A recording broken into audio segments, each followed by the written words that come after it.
In today's Atlas preview video, we will be taking a look at how exploration is a core mechanic of the game.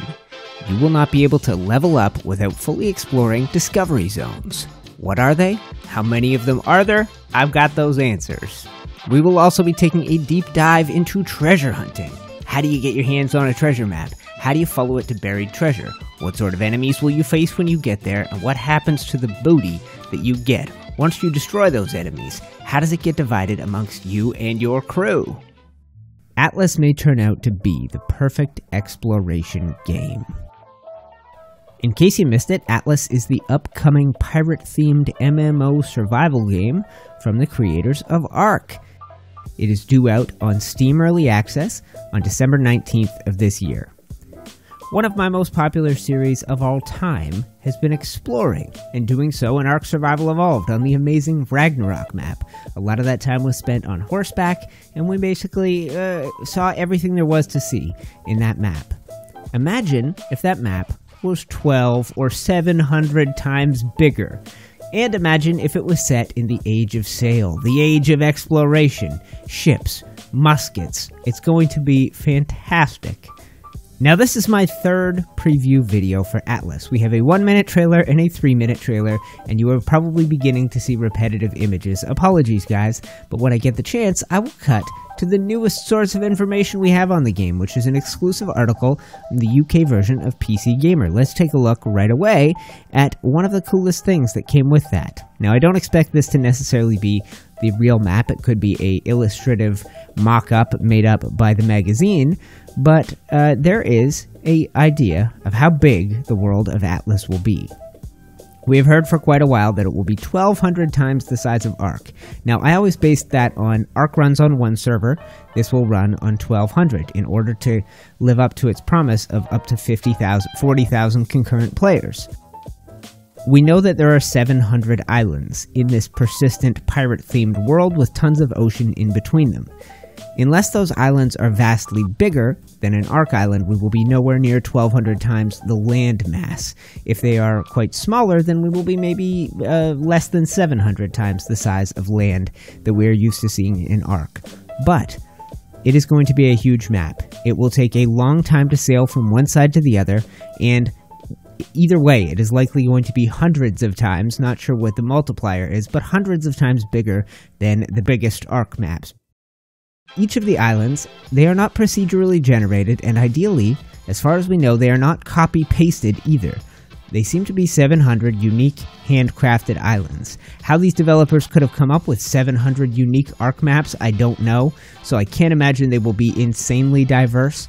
I think we will have many biomes, temperate, tropical, jungle, snow, to name but a few, and those will repeat, and things between them will repeat. They will each have their unique types of wildlife, resources, etc. Exploring is going to be an absolutely essential part of this game, guys. In fact, it is going to be how you progress. So exploration isn't just a possibility in this game, it's going to be a core mechanic. One of the things that we know is part of this game are discovery zones.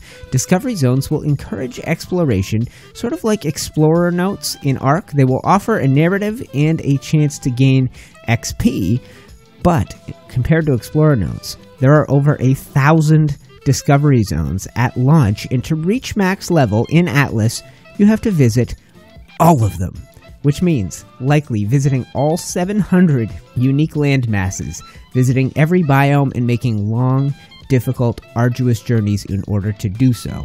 As you explore, as you hit these discovery zones, a narrative will begin to unfold, and you'll understand the world of Atlas better. Now, the world of Atlas, of course, on the surface, is a pirate-themed world with a technology level similar to what we would have had in the Age of Sail, the 14, 15, 1600s. However, this is a world that is based on a deep magical history. You can go to the Steam description or below in my description and dive into some of the lore that they have created for this game, but there will be the potential for magic and for magical exploration as well. When you go to explore this world, guys, and I have another video coming that will go in depth on each of these, you will have the choice of several different vessels. Dinghies are basically a small rowboat, no deck, no sail. Then you will have a raft.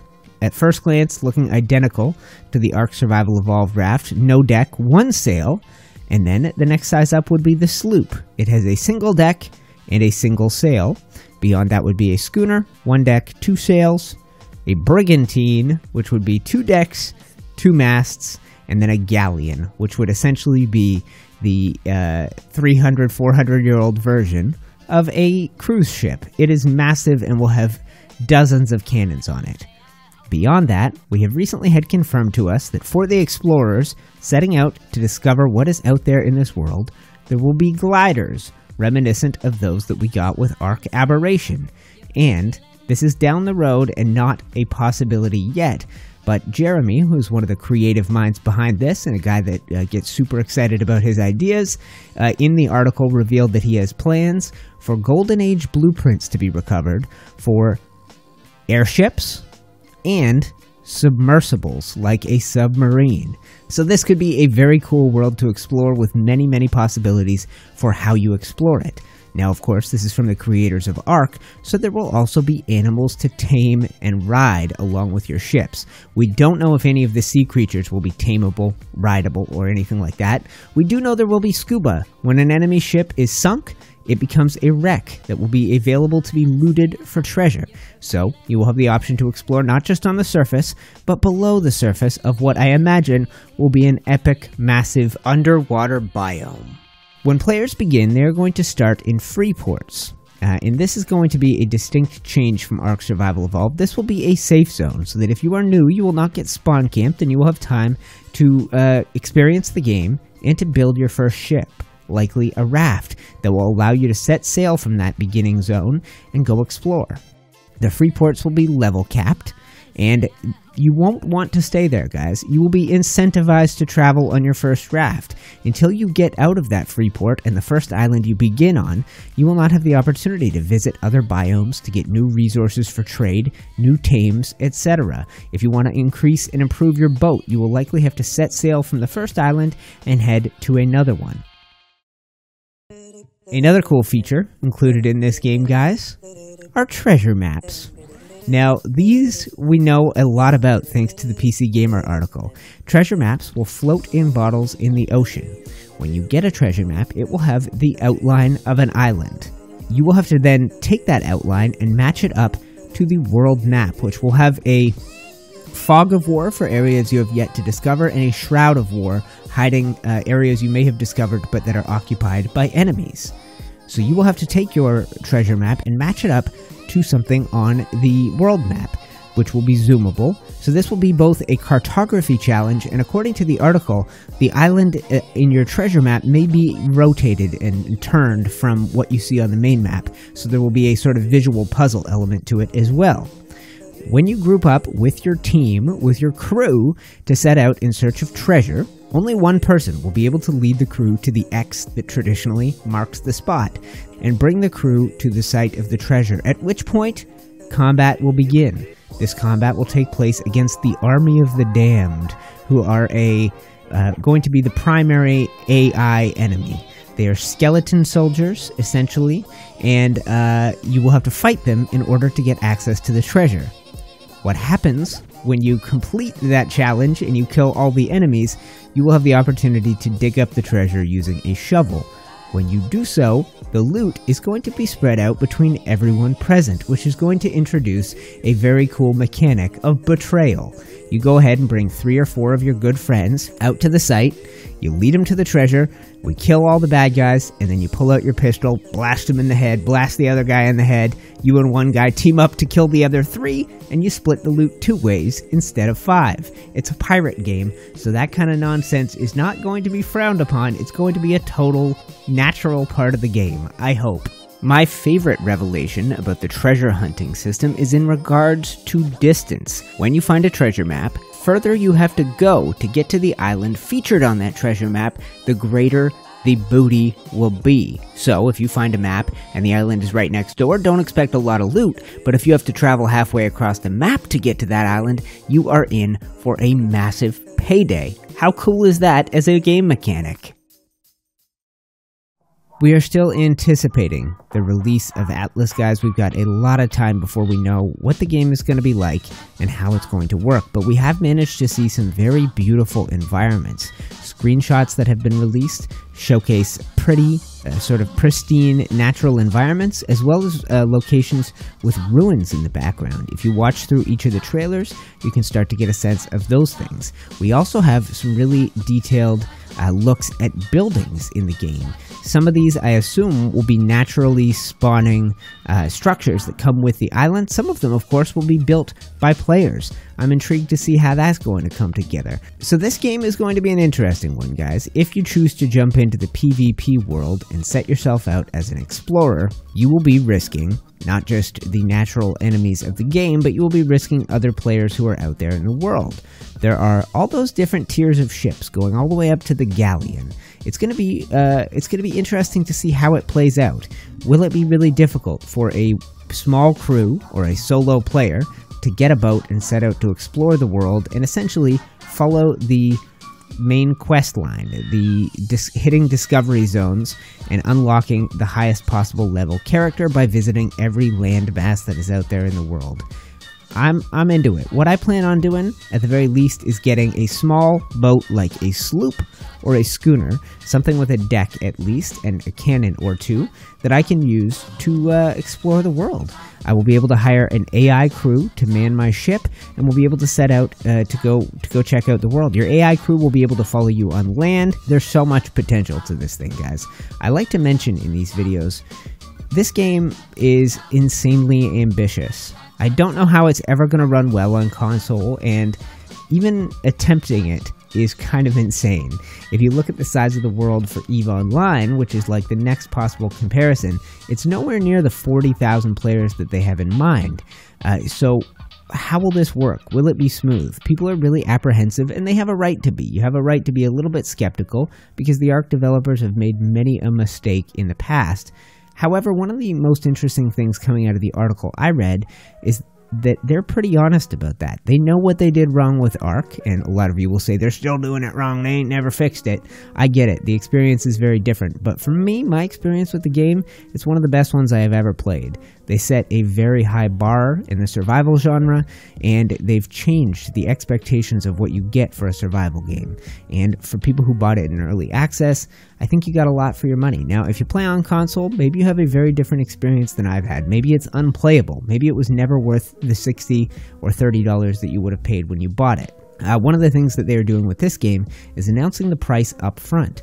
$30 at launch, and since I have seen that edited to $25 and $60 when it finally releases, which is a 2-year process. So if you're not in for early access, if you don't want to invest in the potential of this game and the ambitions of the developers to create it, don't. Wait, guys. 2 years from now, you will get what is purported to be a finished game. But anywhere between now and final release, you aren't buying a finished game. You aren't buying anything that is close to complete. You are buying in on an ongoing development process. And that is actually one of the things that made ARK Survival Evolved so great, is that they kept adding new content. Now, ARK is a game that worked great for an explorer. Like I said, had one of my best series of all time, exploring Ragnarok in ARK Survival Evolved. With Atlas, the world is going to be a lot bigger. There is going to be a ton of ocean, and there will be many biomes. I am impressed at what we have seen so far. It's almost like they've created It is like they've created a bunch of really unique environments, and they seem done and ready to go. Obviously, they're not. This will be ongoing development. But will it be a good exploration game out of the gate? I think it might be, and if not, it has the potential to grow into the game that every explorer has been waiting for. It has the potential to be that game. There will be cities and free ports, and as the game develops, if it does, develop like in EVE Online, the players will strongly influence the way that the world comes together. When you explore on the first day, you will find a vacant island. 6 months or a year from now, you may come back to a thriving metropolis with trade and governance and rules and ports, and it could be kind of crazy how this game develops. It will be an ongoing, persistent world, and like any early access game, it's going to be iterative. There will be changes, and it will continue to develop and grow over time.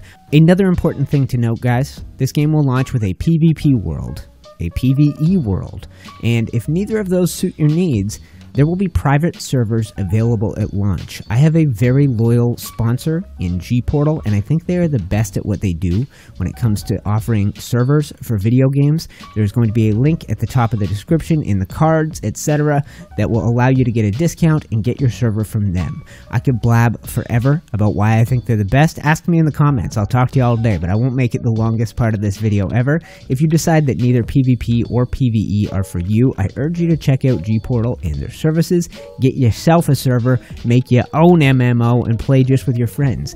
Play with many of your friends. It's gonna be great. I've blabbed enough for this video, guys. I wanted to do a little preview for those of you who are out there, an explorer's guide for Atlas, and a preview of what might become the best exploration game there is. I am obviously very positive on this game, and I will be playing it a lot on the channel when it comes out. I would love to have new people join me for that adventure.